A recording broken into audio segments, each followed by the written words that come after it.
Hello ಗೆಳೆಯರೇ, ನಮ್ಮ ಲಾಯಕ್ಸ್ ಪ್ರಸ್ತುತಪಡಿಸುತ್ತಿರುವ ಕನ್ನಡದಲ್ಲಿ ದೈನಂದಿನ ಸುದ್ದಿ ವಿಶ್ಲೇಷಣೆಗೆ ತಮಗೆಲ್ಲರಿಗೂ ಸ್ವಾಗತ. ಇವತ್ತು ನಾವು ಜೂನ್ 14, 2023 ದಿನಪತ್ರಿಕೆಯಲ್ಲಿರ್ತಕ್ಕಂಥ ಇಂಪಾರ್ಟೆಂಟ್ ಆರ್ಟಿಕಲ್ಸ್ಗಳನ್ನು ನೋಡಲಿದ್ದೇವೆ. ಸುದ್ದಿ ವಿಶ್ಲೇಷಣೆಗೂ ಮುನ್ನ ಇರತಕ್ಕಂಥ ಅನೌನ್ಸ್ಮೆಂಟ್ ಅಂದರೆ ಮೇನ್ಸ್ ಪ್ರಿಪ್ರೇಷನ್ ಕುರಿತಾಗಿ ನಿಮಗೆ ಒಂದು ಓರಿಯೆಂಟೇಷನ್ ಸೆಷನನ್ನು ಕಂಡಕ್ಟ್ ಮಾಡ್ತಾ ಇದ್ದಾರೆ. ಮೇನ್ಸ್ ಪ್ರಿಪ್ರೇಷನ್ಗೆ ಸಂಬಂಧಿಸಿದಂತೆ ನಿಮ್ಮ ಒಂದು ಆನ್ಸರ್ ರೈಟಿಂಗ್ ಸ್ಕಿಲ್ಸ್ ಯಾವ ರೀತಿಯಾಗಿರಬೇಕು, ಕಂಟೆಂಟನ್ನು ಯಾವ ರೀತಿಯಾಗಿ ಕನ್ಸೋಲ್ಟೇಷನ್ ಮಾಡಬೇಕು, ಟೆಸ್ಟ್ ಸೀರೀಸ್ನ ಒಂದು ಬೆನಿಫಿಟ್ ಆಗಿರ್ಬೋದು, ಮೇನ್ಸ್ ರಿಲೇಟೆಡ್ ಇರುವಂತೆ ಎಲ್ಲ ಮಾಹಿತಿಯನ್ನು ಈ ಒಂದು ಸೆಷನಲ್ಲಿ ಪ್ರೊವೈಡ್ ಮಾಡಲಾಗುತ್ತೆ. ಈ ಒಂದು ಸೆಷನನ್ನು ನಿಮಗೆ ಇವತ್ತೇ 5 ಗಂಟೆಗೆ ಕಂಡಕ್ಟ್ ಮಾಡಲಾಗುತ್ತೆ. ಜೂನ್ 14 ಇವತ್ತಿನ ದಿನದಂದು 5 ಗಂಟೆಗೆ ಆನ್ಲೈನ್ ಹಾಗೂ ಆಫ್ಲೈನ್ ಮೋಡಲ್ಲಿ ಕಂಡಕ್ಟ್ ಮಾಡ್ತಾ ಇದ್ದಾರೆ. ರಿಜಿಸ್ಟ್ರೇಷನನ್ನು ಮಾಡ್ಕೊಳ್ಳಿಕ್ಕೆ ಈ ಒಂದು QR ಕೋಡನ್ನು ಯೂಸ್ ಮಾಡ್ಕೋಬೋದು. ಹೆಚ್ಚಿನ ಮಾಹಿತಿ ಬೇಕಾದರೆ ಇಲ್ಲಿರುವಂಥ ನಂಬರ್ಗೆ ಕಾಲ್ ಮಾಡಿ ಮಾಹಿತಿಯನ್ನು ಪಡೆದುಕೊಳ್ಳಿ. ಈ ಸೆಷನನ್ನು ಮಿಸ್ಟರ್ ಭಾನುಪ್ರಕಾಶ್ ಸರ್ ಅವರು ಕಂಡಕ್ಟ್ ಮಾಡ್ತಾ ಇದ್ದಾರೆ. UPSC ಪರೀಕ್ಷೆ 2022 ಪರೀಕ್ಷೆಯಲ್ಲಿ ಇವರು ಆಲ್ ಇಂಡಿಯಾ ರ್ಯಾಂಕಿಂಗ್ 448 ಪಡೆದುಕೊಂಡಿದ್ದು ಮೇನ್ಸಲ್ಲಿ ಹೆಚ್ಚಿನ ಒಂದು ಹಿಡಿತವನ್ನು ಹೊಂದಿರೋದ್ರಿಂದ ಇವರು ಪ್ರಾಪರ್ ಆಗಿರುವಂಥ ಒಂದು ಗೈಡ್ಲೈನನ್ನು ಈ ಒಂದು ಸೆಷನಲ್ಲಿ ಕೊಡ್ತಾ ಇದ್ದಾರೆ. ಏನೇ ಡೌಟ್ಸ್ ಇದ್ರೂ ಸಹ ನಿಮ್ಮ ಒಂದು ಡೌಟ್ಸನ್ನು ನೀವು ಕ್ಲಾರಿಫೈ ಮಾಡ್ಕೋಬೋದಾಗಿದೆ. ಆನ್ಲೈನ್ ಹಾಗೂ ಆಫ್ಲೈನ್ ಎರಡೂ ಮೋಡಲ್ಲಿ ಇರೋದ್ರಿಂದ ಇದರ ಒಂದು ಬೆನಿಫಿಟನ್ನು ನೀವು ಪಡೆದುಕೊಳ್ಬೋದು. ಇವತ್ತಿನ ಮೊದಲನೇ ಆರ್ಟಿಕಲ್ ಯಾವ ರೀತಿ ಆಗಿದೆ, ಡಿಸ್ಇನ್ಫ್ಲೇಷನ್ಗೆ ಸಂಬಂಧಪಟ್ಟಂತೆ RBI ಗವರ್ನರ್ ಆಗಿರುವಂಥ ಶಕ್ತಿದಾಸ್ ಅವರು ಯಾವ ರೀತಿಯಾದಂಥ ಸ್ಟೇಟ್ಮೆಂಟನ್ನು ಕೊಡ್ತಾ ಇದ್ದಾರೆ. ಪ್ರೆಸೆಂಟ್ ಕಂಡೀಷನಲ್ಲಿ ಇನ್ಫ್ಲೇಷನ್ಗೆ ಸಂಬಂಧಪಟ್ಟಂಥ ಆಸ್ಪೆಕ್ಟ್ಸ್ಗಳು ಯಾವ ರೀತಿಯಾಗಿದೆ, ಡೇಟಾಗಳು ಯಾವ ರೀತಿಯಾಗಿದೆ ಅಂತ ನಾವಿಲ್ಲಿ ಕಾಣಬಹುದು. ಮಾನಿಟರಿ ಪಾಲಿಸಿ ಕಮಿಟಿಯ ಒಂದು ರೆಕಮೆಂಡೇಷನ್ ಆಧಾರದ ಮೇಲೆ ನಾವು ಇನ್ಫ್ಲೇಷನನ್ನು ಕಂಟ್ರೋಲ್ ಮಾಡ್ತಾ ಇದ್ದೀವಿ ಅನ್ನುವಂಥ ಕಾನ್ಸೆಪ್ಟ್ ನಿಮಗೆ ಗೊತ್ತಿರುತ್ತೆ. ಮಾನಿಟರಿ ಪಾಲಿಸಿ ಕಮಿಟಿಯ ಒಂದು ಸ್ಟ್ರಕ್ಚರ್ ಆಗಿರ್ಬೋದು, ಇನ್ಫ್ಲೇಷನ್ನ ಟರ್ಮಿನಾಲಜಿ ಆಗಿರ್ಬೋದು, ಡಿಸ್ಇನ್ಫ್ಲೇಷನ್ ಅಂತಂದರೆ ಏನು ಹಾಗೂ ಡಿಇನ್ಫ್ಲೇಷನ್ ಅಂದರೆ ಏನು ಅನ್ನುವಂಥ ಒಂದು ಟರ್ಮಿನಾಲಜಿಯನ್ನು ನಾವಿಲ್ಲಿ ಕನೆಕ್ಟ್ ಮಾಡ್ಕೋಬೇಕಾಗುತ್ತೆ. GS ಪೇಪರ್ 3 ನಡಿನಲ್ಲಿ ಎಕನಾಮಿಗೆ ಸಂಬಂಧಪಟ್ಟಂತೆ ಈ ಒಂದು ಟಾಪಿಕನ್ನು ಕನೆಕ್ಟ್ ಮಾಡ್ಬೋದು. ಇನ್ಫ್ಲೇಷನ್ ಚಾಪ್ಟರಲ್ಲಿ ನಾವು ಇದನ್ನು ಕನೆಕ್ಟ್ ಮಾಡ್ಬೋದು. ಗ್ರೋತ್ ಆ್ಯಂಡ್ ಡೆವಲಪ್ಮೆಂಟಲ್ ಆಸ್ಪೆಕ್ಟಲ್ಲೂ ಸಹ ನಾವು ಕನೆಕ್ಟ್ ಮಾಡುವಂಥದ್ದು. ಡಿಸ್ಇನ್ಫ್ಲೇಷನ್ ಅಂದರೆ ಏನು, ಮೊದಲು ನಿಮಗೆ ಇನ್ಫ್ಲೇಷನ್ ಅಂದರೆ ಏನು ಅಂತ ಗೊತ್ತಿರಬೇಕು. ಆಮೇಲೆ ಮಾನಿಟರಿ ಪಾಲಿಸಿ ಕಮಿಟಿ ಬಗ್ಗೆ ನಾವು ಕೆಲವೊಂದಿಷ್ಟು ವಿಷಯವನ್ನು ಚರ್ಚೆ ಮಾಡೋಣ. ಇನ್ಫ್ಲೇಷನ್ ಅಂತಂದರೆ ಇವತ್ತು ಯಾವುದೇ ಒಂದು ಗೂಡ್ಸ್ ಆ್ಯಂಡ್ ಸರ್ವಿಸಸನ್ನು ತೆಗೆದುಕೊಂಡ್ರೆ ಈ ಗೂಡ್ಸ್ ಆ್ಯಂಡ್ ಸರ್ವಿಸಸ್ ಅಥವಾ ಸರಕು ಮತ್ತು ಸೇವೆಗಳ ಒಂದು ಬೆಲೆ ಏನಿರುತ್ತಲ್ಲ ಅದು ಇನ್ಕ್ರೀಸ್ ಆಗ್ತಾ ಬರುತ್ತೆ. ಕನ್ಸಿಸ್ಟೆಂಟ್ ಆಗಿ ಬೆಲೆ ಇನ್ಕ್ರೀಸ್ ಆಗುವಂಥ ಒಂದು ಸಿಚುವೇಷನನ್ನು ಇನ್ಫ್ಲೇಷನ್ ಅಂತ ಕರಿತಾ ಇದ್ವಿ. ಒಂದು ಆರ್ಟಿಕಲ್ನ ಮೇಲೆ ಇವಾಗ for example food price increase ಆಗಿದೆ ಅಂತಂದರೆ ಫುಡ್ ಇನ್ಫ್ಲೇಷನ್ ಅಂತ ನಾವು ಕರಿಬೋದು. ಯಾವ ಒಂದು ವಸ್ತುವಿನ ಬೆಲೆ ಇನ್ಕ್ರೀಸ್ ಆಗುತ್ತಲ್ಲ ಅದರ ಒಂದು ಇನ್ಫ್ಲೇಷನನ್ನು ನಾವು ಕಾಣುವಂಥದ್ದು. ಇಲ್ಲಿ ಸರಕು ಮತ್ತು ಸೇವೆಗಳ ಬೆಲೆ ಯಾಕೆ ಹೆಚ್ಚಾಗುತ್ತೆ, ಕಾರಣಗಳು ಯಾವ ರೀತಿಯಾಗಿದೆ, ಸಾಕಷ್ಟು ಕಾರಣಗಳನ್ನು ನಾವು ಕೊಡ್ಬೋದು. ಒಂದು ವೇಳೆ ಸಪ್ಲೈ ಕಡಿಮೆ ಇದ್ದರೆ, ಇವಾಗ ಸಪ್ಲೈ ಸೈಡಿಂದ ಇರುವಂಥ ಸಿಚುವೇಷನ್ಸ್ಗಳಿದ್ದರೆ ಡಿಮ್ಯಾಂಡ್ ಜಾಸ್ತಿ ಇರುತ್ತೆ. ಇವಾಗ ಸಪ್ಲೈ ಆ್ಯಂಡ್ ಡಿಮ್ಯಾಂಡ್ನ ಆಧಾರದ ಮೇಲೆ ಬೆಲೆಗಳು ಒಂದು ವೇರಿಯೇಷನ್ ಆಗ್ತಾ ಇರುತ್ತೆ. ಒಂದು ವೇಳೆ ನಾವು ಒಂದು ಪರ್ಟಿಕ್ಯುಲರ್ ಮಟೀರಿಯಲ್ನ ತಯಾರು ಮಾಡುವಂಥ ಸಂದರ್ಭದಲ್ಲಿ ಕಾಸ್ಟ್ ಏನಾದರೂ ಇನ್ಕ್ರೀಸ್ ಆಗಿದ್ದರೆ, ತಯಾರು ಮಾಡ್ತಕ್ಕಂಥ ಒಂದು ಬೆಲೆ ಏನಿರುತ್ತಲ್ಲ ಏನಾದರೂ ಇನ್ಕ್ರೀಸ್ ಆಗಿದ್ರೆ ಆಟೋಮೆಟಿಕ್ಲಿ ಮಾರ್ಕೆಟಲ್ಲಿ ಆ ಒಂದು ಪರ್ಟಿಕ್ಯುಲರ್ ಆರ್ಟಿಕಲ್ನ ಬೆಲೆ ಇನ್ಕ್ರೀಸ್ ಆಗುತ್ತಲ್ವ. ಈ ರೀತಿಯಂಥ ಇನ್ಫ್ಲೇಷನ್ ಕಾಸನ್ನು ಕಾಣ್ಬೋದು. ಸಪ್ಲೈ ಕಡಿಮೆ ಇದೆ, ಇವಾಗ ಮಾರ್ಕೆಟಲ್ಲಿ ಯಾವುದೇ ರೀತಿಯಾಗಿ ಪರ್ಟಿಕ್ಯುಲರ್ ಆರ್ಟಿಕಲ್ ಸಿಗ್ತಾನೇ ಇಲ್ಲ ಅಂದ್ಕೊಳ್ಳಿ, ಆ ಸಂದರ್ಭದಲ್ಲೂ ಸಹ ಡಿಮ್ಯಾಂಡ್ ಹೆಚ್ಚು ಕ್ರಿಯೇಟ್ ಆಗಿರುತ್ತೆ, ಆಟೋಮೆಟಿಕಲಿ ನಾವು ಇನ್ಫ್ಲೇಷನನ್ನು ಕಾಣ್ಬೋದು. ಈ ರೀತಿಯಂಥ ಕಾಸನ್ನು ಕಾಣ್ತಾ ಇದ್ದೀವಿ. ಇನ್ಫ್ಲೇಷನ್ ಅಂತಂದರೆ ನಿಮಗೆ ಕ್ಲಿಯರ್ ಆಗಿರಬೇಕು, ಸರಕು ಮತ್ತು ಸೇವೆಗಳ ಬೆಲೆ ಇನ್ಕ್ರೀಸ್ ಆಗ್ತಾ ಬರ್ತಾ ಇದೆ. ಈ ಒಂದು ಇನ್ಫ್ಲೇಷನ್ ಕಂಡೀಷನ್ ಏನೈತಲ್ಲ ರಿವರ್ಸ್ ಆಗುವಂತಹ ಸಿಚುವೇಶನ್ ಅಂದರೆ ಸರಕು ಮತ್ತು ಸೇವೆಗಳ ಪ್ರೈಸ್ ಏನೈತಲ್ಲ ಕಡಿಮೆ ಆಗ್ತಾ ಬರೋದನ್ನು ನಾವು ಡಿಫ್ಲೇಷನ್ ಅಂತ ಕರಿತಾ ಇದ್ದೀವಿ. ಡಿಫ್ಲೇಷನ್, ಇನ್ಫ್ಲೇಷನ್ ಹಾಗೂ ಡಿಸ್ಇನ್ಫ್ಲೇಷನ್ ಇದು ಇಂಪಾರ್ಟೆಂಟ್. ಇಲ್ಲಿ ಕನ್ಫ್ಯೂಷನ್ ಆಗುವಂಥ ಸಾಧ್ಯತೆ ಇರುತ್ತೆ. ಡಿಫ್ಲೇಷನ್ ಅಂತಂದರೆ ಏನು, ಇಲ್ಲಿ ಗೂಡ್ಸ್ ಆ್ಯಂಡ್ ಸರ್ವಿಸಸ್ಗಳ ಬೆಲೆ ಏನಾಗಿರುತ್ತಲ್ಲ ಕಡಿಮೆ ಆಗ್ತಾ ಬರ್ತಾ ಇದೆ. ಇಲ್ಲಿ ರಿಫ್ಲೇಷನ್ ಅಂತಂದರೆ ಸರಕು ಸೇವೆಗಳ ಬೆಲೆ ಕಡಿಮೆ ಆಗೋದು. ಡಿಸ್ಇನ್ಫ್ಲೇಷನ್ ಅಂತಂದರೆ ಇನ್ಫ್ಲೇಷನ್ ಏನಿದೆಯಲ್ಲ ಇನ್ಫ್ಲೇಷನ್ ರೇಟ್ ಕಡಿಮೆ ಆಗ್ತಾ ಬರೋದನ್ನು ನಾವು ಡಿಸ್ಇನ್ಫ್ಲೇಷನ್ ಅಂತ ಕರಿತಾ ಇದ್ದೀವಿ. ಈ ಒಂದು ಟರ್ಮಿನಾಲಜಿ ಇಂಪಾರ್ಟೆಂಟ್. ಇನ್ಫ್ಲೇಷನ್ ಇಲ್ಲಿ ಕಡಿಮೆ ಆಗ್ತಾ ಬರ್ತಾ ಇರುವಂಥ ಒಂದು ಕಂಡೀಷನ್ಗೆ ಡಿಸ್ಇನ್ಫ್ಲೇಷನ್ ಅನ್ನುವಂಥ ಒಂದು ಟರ್ಮಿಂದ ನಾವು ಕರಿತಾ ಇದ್ದೀವಿ. ಫಾರ್ ಎಕ್ಸಾಂಪಲ್ ಇವಾಗ ಇನ್ಫ್ಲೇಷನ್ ರೇಟ್ 8% ಇದೆ ಅಂತ ಅಂದ್ಕೊಳ್ಳಿ. ಇವಾಗ ಇನ್ಫ್ಲೇಷನ್ ಕಡಿಮೆ ಆಗಿದೆ 6%ಗೆ ಬಂದಿದೆ ಅನ್ನುವಂಥ ಒಂದು ಎಕ್ಸಾಂಪಲನ್ನು ನೋಡಿದರೆ ಇವಾಗ ಏನು ಟರ್ಮ್ ಯೂಸ್ ಮಾಡ್ಬೋದು ನೀವು, ಡಿಸ್ಇನ್ಫ್ಲೇಷನ್ ಅನ್ನುವಂಥ ಟರ್ಮನ್ನು ಯೂಸ್ ಮಾಡ್ಬೋದು. ಇನ್ಫ್ಲೇಷನ್ ಡೌನ್ ಆಗ್ತಾ ಇರುವಂಥದ್ದು, ಇನ್ಫ್ಲೇಷನ್ ಕಡಿಮೆ ಆಗುವಂಥ ಒಂದು ಕಂಡೀಷನ್ಗೆ ನಾವು ಡಿಸ್ಇನ್ಫ್ಲೇಷನ್ ಅಂತ ಟರ್ಮಿನಾಲಜಿಯನ್ನು ಯೂಸ್ ಮಾಡ್ತಾ ಇದ್ವಿ. ಇನ್ಫ್ಲೇಷನ್ ಅಥವಾ ಹಣದುಬ್ಬರದ ಸಂದರ್ಭದಲ್ಲಿ ಯಾವ ರೀತಿಯಂಥ ಕಾನ್ಸಿಕ್ವೆನ್ಸಸ್ ಇರುತ್ತೆ, ಇನ್ಫ್ಲೇಷನ್ ಹಾಗೂ ಡಿಫ್ಲೇಷನ್ ಸಿಚುವೇಶನ್ಸನ್ನು ನಾವು ಕಂಪೇರ್ ಮಾಡೋದಾದರೆ ಡಿಫ್ಲೇಷನಲ್ಲಿ ಗೂಡ್ಸ್ ಆ್ಯಂಡ್ ಸರ್ವಿಸ್ಗಳ ಒಂದು ಪ್ರೈಸ್ ಕಡಿಮೆ ಆಗಿರುತ್ತೆ, ಇನ್ಫ್ಲೇಷನಲ್ಲಿ ಹೆಚ್ಚಾಗಿರೋದನ್ನು ನಾವು ಕಾಣ್ತಾ ಇದ್ದೀವಿ.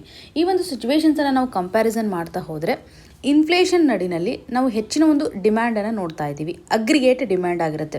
ಅಗ್ರಿಗೇಟ್ ಡಿಮ್ಯಾಂಡ್ ಇವತ್ತು ಹೆಚ್ಚಿರೋದ್ರಿಂದ, ಸಪ್ಲೈ ಕಡಿಮೆ ಇರೋದ್ರಿಂದ ಮತ್ತು ಫುಲ್ ಎಂಪ್ಲಾಯ್ಮೆಂಟ್ ಅಪಾರ್ಚುನಿಟಿನೂ ಇರುತ್ತೆ. ಈ ಸಂದರ್ಭದಲ್ಲಿ ನಾವು ಇನ್ಫ್ಲೇಷನನ್ನು ಕಾಣ್ತಾ ಇದ್ದೀವಿ. ಡಿಫ್ಲೇಷನ್ ನಡಿನಲ್ಲಿ ರಿವರ್ಸ್ ಕಂಡೀಷನ್ ಇರುತ್ತೆ. ಇಲ್ಲಿ ಅಗ್ರಿಗೇಟ್ ಡಿಮ್ಯಾಂಡ್ ಏನಿರುತ್ತಲ್ಲ ಕಡಿಮೆ ಇರುತ್ತೆ. ಸಪ್ಲೈಯನ್ನು ಕಂಪೇರ್ ಮಾಡಿದರೆ ಅಗ್ರಿಗೇಟ್ ಡಿಮ್ಯಾಂಡನ್ನು ಕಡಿಮೆ ಆಗಿರುವಂಥ ಸಿಚುವೇಶನ್ಸನ್ನು ನಾವು ಡಿಫ್ಲೇಷನ್ ನಡಿನಲ್ಲಿ ಕಾಣುವಂಥದ್ದು.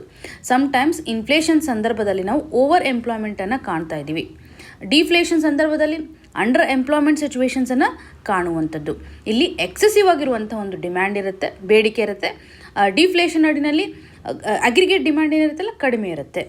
ಈ ಎರಡು ಡಿಫ್ರೆನ್ಸ್ ಏನಿರುತ್ತಲ್ಲ ಇದು ನಮಗೆ ತುಂಬ ಇಂಪಾರ್ಟೆಂಟ್ ಆಗುತ್ತೆ. ಸೊ ಇನ್ಫ್ಲೇಷನ್ ಟಾರ್ಗೆಟನ್ನು ಚಕ್ಕಲ್ಲಿಟ್ಕೊಳ್ಳೋಕ್ಕೆ, ಇನ್ಫ್ಲೇಷನ್ ಯಾವ ರೀತಿಯಾಗಿರಬೇಕು, ಇನ್ಫ್ಲೇಷನನ್ನು ಕಂಟ್ರೋಲ್ ಮಾಡಲಿಕ್ಕೆ ಮಾನಿಟರಿ ಪಾಲಿಸಿ ಕಮಿಟಿ ನಮಗೆ ಸಹಕಾರಿಯಾಗುತ್ತೆ. ಈ ಒಂದು ಕಮಿಟಿಯ ರೆಕಮೆಂಡೇಷನ್ ಆಧಾರದ ಮೇಲೆ, ಫಾರ್ ಎಕ್ಸಾಂಪಲ್ ರೆಪೋ ರೇಟನ್ನು ಕಂಟ್ರೋಲ್ ಮಾಡೋದಾಗಲಿ, ರೆಪೋ ರೇಟ್ನ ಒಂದು ಪರ್ಸಂಟೇಜನ್ನು ಕಂಟ್ರೋಲ್ ಮಾಡೋದ್ರ ಮುಖಾಂತರ ಮಾರ್ಕೆಟಲ್ಲಿ ಮನಿ ಸಪ್ಲೈ ಯಾವ ರೀತಿಯಾಗಿರಬೇಕು ಅನ್ನುವಂಥದ್ದನ್ನು ಕಂಟ್ರೋಲ್ ಮಾಡುತ್ತೆ. ರೆಪೋ ರೇಟ್ ಅಂತಂದರೆ RBI ಇವತ್ತು ಬ್ಯಾಂಕ್ಗಳಿಗೆ ಸಾಲವನ್ನು ಕೊಟ್ಟಿರುತ್ತೆ. ಬ್ಯಾಂಕ್ಗಳು ಏನು ಲೋನನ್ನು RBIಯಲ್ಲಿ ತೆಗೆದುಕೊಂಡಿರುತ್ತಲ್ಲ, ಈ ಒಂದು ಲೋನ್ಗೆ RBI ಇಂಟ್ರೆಸ್ಟ್ ರೇಟನ್ನು ಹಾಕಲಾಗುತ್ತೆ. ಅದು ಶಾರ್ಟ್ ಟರ್ಮಲ್ಲಿ ತೆಗೆದುಕೊಂಡಿರುವಂತಹ ಮನಿಗೆ ಹಾಕುವಂಥ ಇಂಟ್ರೆಸ್ಟ್ ರೇಟನ್ನು ನಾವು ರೆಪೋ ರೇಟ್ ಅಂತ ಕರಿತೀವಿ. ಲಾಂಗ್ ಟರ್ಮಲ್ಲಿ ತೆಗೆದುಕೊಂಡ್ರೆ ಅದನ್ನು ಬ್ಯಾಂಕ್ ರೇಟ್ ಅಂತ ಕರಿತಾ ಇದ್ದೀವಿ. ಇನ್ ಜನರಲಿ ಇನ್ಫ್ಲೇಷನನ್ನು ಕಂಟ್ರೋಲ್ ಮಾಡಬೇಕು ಅಂತಂದರೆ ರೆಪೋ ರೇಟ್ ಮೇಲೆ ವೇರಿಯೇಷನನ್ನು ಮಾಡುತ್ತೆ. ಒಂದು ವೇಳೆ ರೆಪೋ ರೇಟನ್ನು ಇನ್ಕ್ರೀಸ್ ಮಾಡಿದರೆ ಬ್ಯಾಂಕ್ಗಳ ಹತ್ರ ಇವತ್ತು ಮನಿ ಇರೋದಿಲ್ಲ. ಹಾಗಾಗಿ ಮಾರ್ಕೆಟಲ್ಲಿ ಮನಿ ಸಪ್ಲೈ ಆಟೋಮೆಟಿಕ್ಲಿ ಕಡಿಮೆ ಆಗುತ್ತೆ. ರೆಪೋ ರೇಟ್ ಏನಾದರೂ ಕಡಿಮೆ ಆದರೆ ಬ್ಯಾಂಕ್ಗಳ ಹತ್ರ ಹೆಚ್ಚು ಮನಿ ಇರುತ್ತೆ. ಇದರಿಂದ ಹೆಚ್ಚು ಜನ ಬ್ಯಾಂಕಿನಿಂದ ಲೋನನ್ನು ತೆಗೆದುಕೊಳ್ಬೋದು. ಮಾರ್ಕೆಟಲ್ಲಿ ಮನಿ ಸಪ್ಲೈ ಇನ್ಕ್ರೀಸ್ ಆಗುತ್ತೆ. ಈ ರೀತಿಯಂಥ ಸಿಚುವೇಶನ್ಸ್ಗಳನ್ನು ನಾವು ಮಾನಿಟರಿ ಪಾಲಿಸಿ ತೆಗೆದುಕೊಳ್ಳೋದನ್ನು ಕಾಣುವಂಥದ್ದು. ಮಾನಿಟರಿ ಪಾಲಿಸಿ ಕಮಿಟಿನಲ್ಲಿ ಇರುವಂಥ ಸ್ಟ್ರಕ್ಚರ್ ನಮಗೆ ಇಂಪಾರ್ಟೆಂಟ್. ಸೊ ಈ ಒಂದು ಸ್ಟ್ರಕ್ಚರ್ಗೆ ಸಂಬಂಧಪಟ್ಟಂತೆ ಇದು ಆಲ್ರೆಡಿ ಪ್ರೀವಿಯಸ್ ಇಯರಲ್ಲಿ ಕ್ವಶನನ್ನು ಕೇಳಿದ್ದಾರೆ. ಮಾನಿಟರಿ ಪಾಲಿಸಿ ಕಮಿಟಿನಲ್ಲಿ ಎಷ್ಟು ಮೆಂಬರ್ ಇರ್ತಾರೆ? 6 ಜನ ಮೆಂಬರನ್ನು ಒಳಗೊಂಡಿರ್ತಕ್ಕಂಥ ಒಂದು ಕಮಿಟಿಯನ್ನು ಕಾಣಬಹುದು. ಇದರಲ್ಲಿ 3 ಜನ RBIಯಿಂದ ಬಂದಿರ್ತಾರೆ, ಇನ್ನು 3 ಜನ ಸೆಂಟ್ರಲ್ ಗೌರ್ಮೆಂಟ್ ಅಪಾಯಿಂಟ್ ಮಾಡಿರ್ತಾರೆ. ಈ 3 ಜನ ಏನಿರ್ತಾರಲ್ಲ, ಇದರಲ್ಲಿ RBI ಗವರ್ನರ್ ಅವರು ಇರ್ತಾರೆ. ಇವರನ್ನು ಎಕ್ಸ್ ಅಫಿಷಿಯೋ ಚೇರ್ಮನ್ ಅಂತ ನಾವು ಕನ್ಸಿಡರ್ ಮಾಡ್ತಾ ಇದ್ದೀವಿ.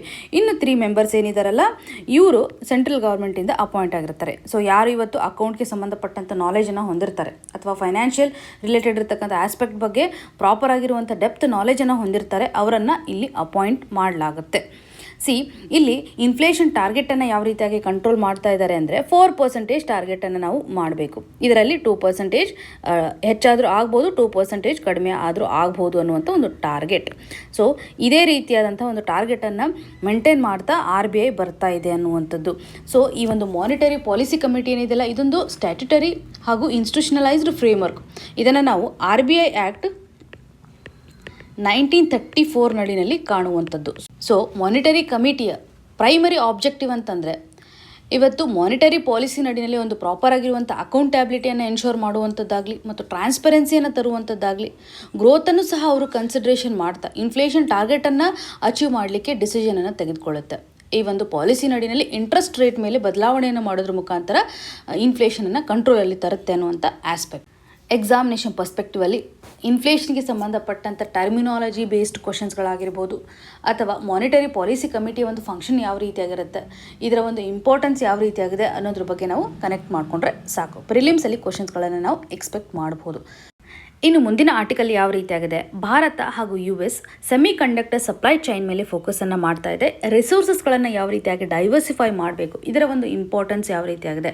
ಇವಾಗ ಆರ್ಟಿಫಿಷಿಯಲ್ ಇಂಟೆಲಿಜೆನ್ಸ್ ಆಗಿರ್ಬೋದು, ಟೆಕ್ನಾಲಜಿ ಹೆಚ್ಚು ನಾವು ಇಂಪಾರ್ಟೆನ್ಸನ್ನು ಕೊಡ್ತಾ ಇರೋದ್ರಿಂದ ಇದಕ್ಕೆ ಬೇಕಾಗಿರುವಂಥ ಸೆಮಿ ಕಂಡಕ್ಟರ್ಸ್ಗಳ ಒಂದು ಸ್ಕೇರ್ಸಿಟಿ ಆಗಿರ್ಬೋದು, ಈ ಒಂದು ರಿಸೋರ್ಸಸ್ಗಳನ್ನು ನಾವು ಯಾವ ರೀತಿಯಾಗಿ ಫುಲ್ಫಿಲ್ ಮಾಡಬೇಕು, ಸಪ್ಲೈ ಸೈಡ್ ಮೇಲೆ ಯಾವ ರೀತಿಯಾಗಿ ಫೋಕಸ್ ಮಾಡಬೇಕು ಅನ್ನುವಂಥ ಒಂದು ಟಾಕನ್ನು ನಡೆಸ್ತಾ ಇದೆ. ಇದರ ಒಂದು ಇಂಪಾರ್ಟೆನ್ಸ್ ಬಗ್ಗೆ ಇಲ್ಲಿ ಎಂಫಸಿಸನ್ನು ಮಾಡ್ತಾ ಇದೆ. ಎಕ್ಸಾಮಿನೇಷನ್ ಪರ್ಸ್ಪೆಕ್ಟಿವಲ್ಲಿ ನಾವು ಕನೆಕ್ಟ್ ಮಾಡ್ಕೊಳ್ಳೋದಾದರೆ GS ಪೇಪರ್ 2 ನಡಿನಲ್ಲಿ ಗವರ್ಮೆಂಟ್ ಪಾಲಿಸೀಸ್ ಆ್ಯಂಡ್ ಇಂಟರ್ವೆನ್ಷನ್ ಹಾಗೂ ಇಂಟರ್ನ್ಯಾಷನಲ್ ರಿಲೇಷನ್ ಆಗಿರ್ಬೋದು, ಹಾಗೂ GS ಪೇಪರ್ 3 ನಡಿನಲ್ಲಿ ಗ್ರೋತ್ ಆ್ಯಂಡ್ ಡೆವಲಪ್ಮೆಂಟ್ ಆಸ್ಪೆಕ್ಟಲ್ಲೂ ಸಹ ನಾವು ಕನೆಕ್ಟ್ ಮಾಡ್ಬೋದು. ಸೆಮಿ ಕಂಡಕ್ಟರ್ ಅಂದರೆ ಅಥವಾ ಅರೆವಾಹಕಗಳಂತಂದರೆ ಏನು, ಡೆಫಿನೇಷನ್ ನಮಗೆ ಏನು ಹೇಳುತ್ತೆ, ಇದರ ವಾಹಕತ್ವವು ವಾಹಕ ಮತ್ತು ಅವಾಹಕದ ಮಧ್ಯೆ ಇರುತ್ತೆ ಅಂತ ಡೆಫಿನೇಷನ್ ಹೇಳುತ್ತೆ. ವಾಹಕತ್ವ ಅಂದರೆ ಏನು, ಇವಾಗ ಯಾವುದೇ ಒಂದು ನಾವು ಮಟೀರಿಯಲ್ನ ತೆಗೆದುಕೊಂಡ್ರೆ ಈ ಒಂದು ಮಟೀರಿಯಲಲ್ಲಿ ನಾವು ಕರೆಂಟನ್ನು ಪಾಸ್ ಮಾಡಲಿಕ್ಕೆ ಆಗ್ತಾ ಇದ್ದರೆ ಇದನ್ನು ಕಂಡಕ್ಟರ್ ಅಥವಾ ವಾಹಕ ಅಂತ ಕರಿತಾ ಇದ್ದೀವಿ. ಸೊ ಅವಾಹಕ ಅಂತಂದರೆ ಫಾರ್ ಎಕ್ಸಾಂಪಲ್ ಇವಾಗ ನಾವು ವುಡನ್ನಲ್ಲಿ ಕಟ್ಟಿಗೆಯಲ್ಲಿ ನಾವು ಯಾವುದೇ ರೀತಿಯಾಗಿ ಕರೆಂಟನ್ನು ಪಾಸ್ ಮಾಡಲಿಕ್ಕೆ ಆಗೋದಿಲ್ಲ. ಇದನ್ನು ನಾವು ಅವಾಹಕ ಅಂತ ಕರಿಬೋದಲ್ವ. ಯಾವುದೇ ರೀತಿಯಾಗಿ ಕರೆಂಟ್ ಇಲ್ಲಿ ಪಾಸ್ ಆಗೋದಿಲ್ಲ. ಆದರೆ ನಾವು ಇವತ್ತು ಬೇರೆ ಇನ್ಸ್ಟ್ರೂಮೆಂಟನ್ನು ತೆಗೆದುಕೊಂಡ್ರೆ, ಫಾರ್ ಎಕ್ಸಾಂಪಲ್ ಇವಾಗ ನಾವು ತಾಮ್ರದ ಒಂದು ತಂತಿಯನ್ನು ತೆಗೆದುಕೊಂಡ್ರೆ ಈಸಿಯಾಗಿ ಕರೆಂಟನ್ನು ಪಾಸ್ ಮಾಡುವಂಥ ಒಂದು ಸಾಧ್ಯತೆ ಇರುತ್ತೆ. ಯಾವ ವಸ್ತುವಿನಲ್ಲಿ ಇವತ್ತು ಕರೆಂಟ್ ಪಾಸ್ ಆಗುತ್ತಲ್ಲ ಅವುಗಳನ್ನು ನಾವು ಕಂಡಕ್ಟರ್ಸ್ ಅಂತ ಕರಿತೀವಿ. ಯಾವ ವಸ್ತುವಿನಲ್ಲಿ ಇವತ್ತು ಕರೆಂಟ್ ಪಾಸ್ ಆಗೋದಿಲ್ಲ ಅವುಗಳನ್ನು ಇನ್ಸುಲೇಟರ್ಸ್ ಅಥವಾ ಅವಾಹಕಗಳು ಅಂತ ಕರಿತಾ ಇದ್ದೀವಿ. ಸೊ ಈ ಒಂದು ವಾಹಕತ್ವ ಕಂಡಕ್ಟಿವಿಟಿ ಅಂತ ನಾವೇನು ಹೇಳ್ತಾ ಇದ್ದೀವಲ್ಲ, ಈ ಸೆಮಿ ಕಂಡಕ್ಟರ್ಸ್ಗಳಲ್ಲಿ ಮೀಡಿಯಮಲ್ಲಿರುತ್ತೆ. ಅಂದರೆ ಇವುಗಳ ವಾಹಕತ್ವ, ಸೆಮಿ ಕಂಡಕ್ಟರ್ಸ್ ಅಥವಾ ಅರೆವಾಹಕಗಳ ಒಂದು ವಾಹಕತ್ವ ಏನಿರುತ್ತಲ್ಲ, ಕಂಡಕ್ಟರ್ಸ್ ಮತ್ತು ಇನ್ಸುಲೇಟರ್ಗಳ ಮಧ್ಯೆ ಕಂಡುಬರುತ್ತೆ. ಸೊ ವಾಹಕತ್ವ ಅಥವಾ ಕಂಡಕ್ಟಿವಿಟಿಯ ಆಧಾರದ ಮೇಲೆ ಸೆಮಿ ಕಂಡಕ್ಟರ್ಸ್ಗಳನ್ನು ಕ್ಲಾಸಿಫೈ ಮಾಡಿದ್ದಾರೆ. ಅರೆವಾಹಕಗಳಂತಂದರೆ ಮಿಡಲ್ ಪಾತನ್ನು ಇವು ಚೂಸ್ ಮಾಡ್ತಾ ಇದ್ದಾವೆ. ಸೊ ಇದರ ಒಂದು ಸಿಗ್ನಿಫಿಕೆನ್ಸ್ ಯಾವ ರೀತಿಯಾಗಿದೆ, ಪ್ರೆಸೆಂಟ್ ಕಂಡೀಷನಲ್ಲಿ ನಾವು ಇದನ್ನು ಯಾವ ರೀತಿಯಾಗಿ ಬಳಕೆ ಮಾಡ್ಕೋತಾ ಇದ್ದೀವಿ, ಮಾಡರ್ನ್ ಎಲೆಕ್ಟ್ರಾನಿಕ್ಸ್ ನಡಿನಲ್ಲಿ ಇದನ್ನು ಯಾವ ರೀತಿಯಾಗಿ ಯೂಸ್ ಮಾಡ್ತಾ ಇದ್ದೀವಿ, ಟೆಕ್ನಾಲಜಿ ಪ್ರಾಡಕ್ಟ್ಸ್ಗಳನ್ನು ನಾವು ಕನ್ಸಿಡರ್ ಮಾಡಿದರೆ ಎಲ್ಲ ಮಟೀರಿಯಲ್ಸಲ್ಲಿ ಹೆಚ್ಚಿನದಾಗಿ ಸೆಮಿ ಕಂಡಕ್ಟರ್ಸ್ಗಳ ಒಂದು ಬಳಕೆ ಆಗಿರುತ್ತೆ. ಆಟೋಮೊಬೈಲ್ಸ್ ಆಗಿರ್ಬೋದು ಅಥವಾ ಹೌಸ್ ಹೋಲ್ಡ್ ಗ್ಯಾಜೆಟ್ಸ್ಗಳಾಗಿರ್ಬೋದು, ಮೆಡಿಕಲ್ ಡಿವೈಸಸ್ಗಳ ಒಂದು ತಯಾರಿಕೆಯಲ್ಲಿ ಯೂಸ್ ಮಾಡ್ತಾ ಇದ್ದಾರೆ. ಸೊ ಒಟ್ಟಾರೆಯಾಗಿ ತಂತ್ರಜ್ಞಾನ ಕ್ಷೇತ್ರದಲ್ಲಿ ಹೆಚ್ಚಿನ ಕಾಂಟ್ರಿಬ್ಯೂಷನನ್ನು ಸೆಮಿ ಕಂಡಕ್ಟರ್ಸ್ಗಳು ಮಾಡ್ತಾ ಇದ್ದಾವೆ. In generally aerospace, automobiles, communication, clean ಎನರ್ಜಿಯನ್ನು ಪ್ರೊವೈಡ್ ಮಾಡತಕ್ಕಂಥ ಸಂದರ್ಭದಲ್ಲಿ ಸೆಮಿ ಕಂಡಕ್ಟರ್ಸ್ಗಳ ಒಂದು ಇಂಪಾರ್ಟೆನ್ಸನ್ನು ನಾವು ಕಾಣುವಂಥದ್ದು. ಇವಾಗ ಈ ಒಂದು ಸೆಮಿ ಕಂಡಕ್ಟರ್ಸ್ಗಳ ಒಂದು ಸಪ್ಲೈ ಆಗಿರ್ಬೋದು ಅಥವಾ ಸ್ಕೇರ್ಸಿಟಿಗೆ ಸಂಬಂಧಪಟ್ಟಂಥ ಟಾಕನ್ನು ನಡೆಸ್ತಾ ಇದ್ದಾರೆ. ಸೆಮಿ ಕಂಡಕ್ಟರ್ಸ್ಗಳ ಒಂದು ಇಂಪಾರ್ಟೆನ್ಸನ್ನು ನಾವು ಕನ್ಸಿಡರ್ ಮಾಡಿದರೆ ಡಿಜಿಟಲ್ ಟ್ರಾನ್ಸ್ಫಾರ್ಮೇಷನ್ ಏನಾಗ್ತಾ ಇದೆ, ಇಂಡಸ್ಟ್ರಿ 4.0 ನಡಿನಲ್ಲಿ ಸೆಮಿ ಕಂಡಕ್ಟರ್ಸ್ಗಳ ಒಂದು ಇಂಪಾರ್ಟೆನ್ಸನ್ನು ನಾವು ಕಾಣ್ಬೋದು. ಇಲ್ಲಿರುವಂಥ ಇಶ್ಯೂಸ್ಗಳಂತಂದರೆ, ಈ ಒಂದು ಸೆಮಿ ಕಂಡಕ್ಟರ್ಸ್ಗಳನ್ನು ನಾವು ಎಕ್ಸ್ಟ್ರಾಕ್ಟ್ ಮಾಡಬೇಕು, ಅದನ್ನು ಬಳಕೆ ಮಾಡಲಿಕ್ಕೆ ಇರುವಂತೆ ಮಾಡಬೇಕು ಅಂದರೆ ಪ್ರಾಪರ್ ಆಗಿರುವಂಥ ಒಂದು ಇನ್ಫ್ರಾಸ್ಟ್ರಕ್ಚರ್ನ ಅವಶ್ಯಕತೆ ಇರುತ್ತೆ. ಕ್ರಿಟಿಕಲ್ ಇನ್ಫ್ರಾಸ್ಟ್ರಕ್ಚರ್ನ ಒಂದು ಅವಶ್ಯಕತೆ ಇರುತ್ತೆ. ಸೆಮಿ ಕಂಡಕ್ಟರ್ಸಿಂದ ತಯಾರಾಗಿರುವಂತಹ ಚಿಪ್ಸ್ಗಳನ್ನು ಮ್ಯಾನುಫ್ಯಾಕ್ಚರ್ ಏನು ಮಾಡ್ತಾರಲ್ಲ, ಕೆಲವೇ ಕಂಟ್ರಿಗಳನ್ನ ನಾವು ಜಗತ್ತಲ್ಲಿ ಕಾಣ್ಬೋದು. ಅಮೇರಿಕಾ ಆಗಿರ್ಬೋದು, ತೈವಾನ್, ಸೌತ್ ಕೊರಿಯಾ, ಜಪಾನ್ ಮತ್ತು ನೆದರ್ಲ್ಯಾಂಡ್ ಅಂತ ಕಂಟ್ರಿಗಳು ಮಾತ್ರ ಇವತ್ತು ಡಾಮಿನೇಷನನ್ನು ತೋರಿಸ್ತಾ ಇದ್ದಾವೆ.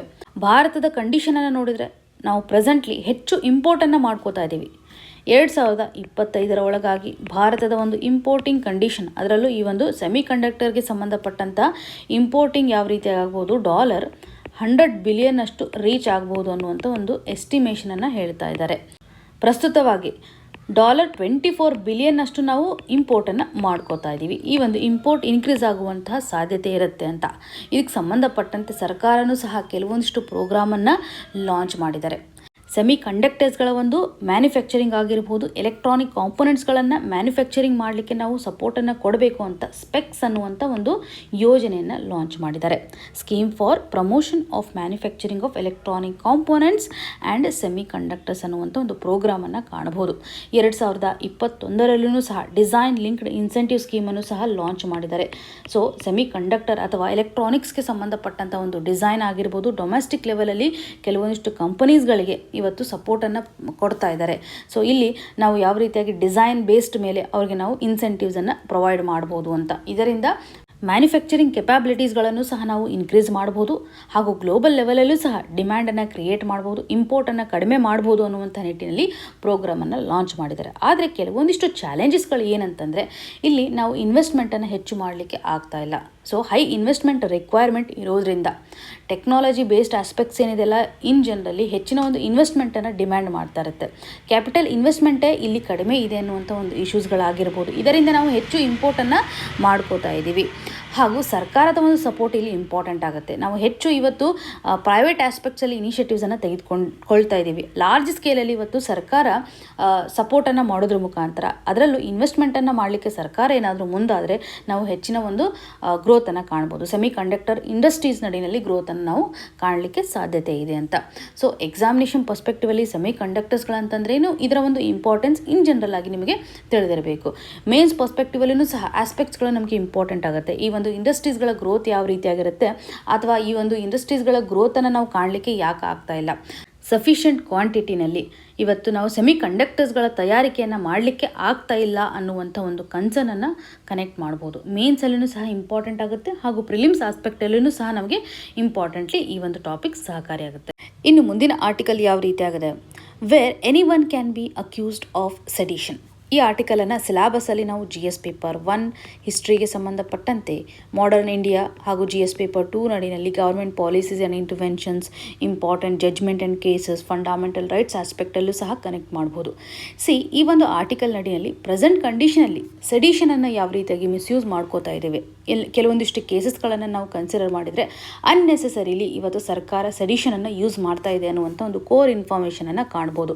ಇದಕ್ಕೆ ಸಂಬಂಧಿಸಿದಂತೆ ಸುಪ್ರೀಂ ಕೋರ್ಟ್ ಜಡ್ಜ್ಮೆಂಟ್ಗಳಾಗಿರ್ಬೋದು ಹಾಗೂ ಸೆಡಿಷನ್ ಚಾರ್ಜಸ್ ಅಂತಂದರೆ ಏನು ಅಂತ ಬ್ಯಾಕ್ಗ್ರೌಂಡ್ ಇನ್ಫಾರ್ಮೇಷನ್ಸನ್ನು ನಾವು ಸ್ವಲ್ಪ ತಿಳಿದುಕೊಳ್ಬೇಕಾಗುತ್ತೆ. ಹಿಸ್ಟಾರಿಕಲಿ ಈ ಒಂದು ಸೆಡಿಷನ್ ಲಾವನ್ನು ಬ್ರಿಟಿಷರು ಯಾವ ರೀತಿಯಾಗಿ ಯೂಸ್ ಮಾಡ್ಕೋತಾ ಬಂದಿದ್ರು, ಈ ಕಾಲದಲ್ಲೂ ಸಹ ನಾವು ಈ ಒಂದು ಸೆಡಿಷನ್ ಲಾವನ್ನು ಯೂಸ್ ಮಾಡ್ತಾ ಇದ್ದೀವಿ ಅನ್ನುವಂಥ ಆಸ್ಪೆಕ್ಟ್ ನಮಗೆ ಕ್ಲಿಯರ್ ಆಗಿರಬೇಕು.